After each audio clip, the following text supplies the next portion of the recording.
ایک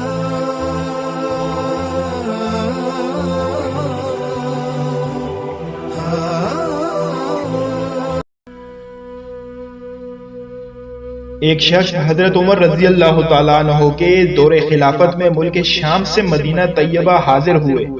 70 یا 80 سال ان کی عمر تھی۔ حضرت عمر رضی اللہ تعالیٰ عنہ نے دیکھا دھوپ میں سفر کرنے کی وجہ سے بالکل سیاہ فام ہو گئے ہیں، زمین کا رنگ ان کی رنگت سے زیادہ صاف ہے، بال بڑے ہوئے ہیں۔ حضرت عمر رضی اللہ تعالیٰ عنہ نے پوچھا، یہ کیسے تشریف لائے؟ اس ذوق اور بڑھاپے میں آپ نے اتنا طویل سفر کیوں کیا؟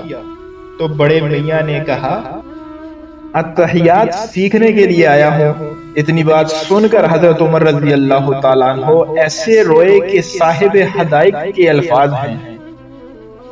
اتنا روئے کہ داڑھی مبارک تر ہو گئی اور ٹپ ٹپ آنسو گرنے لگے۔ دیر تلک روتے رہے اور پھر قسم کھا کر فرمایا، قسم ہے اس ذات عالی کی جس کے قبضے میں میری جان ہے، تمہیں عذاب نہیں دیا جائے گا۔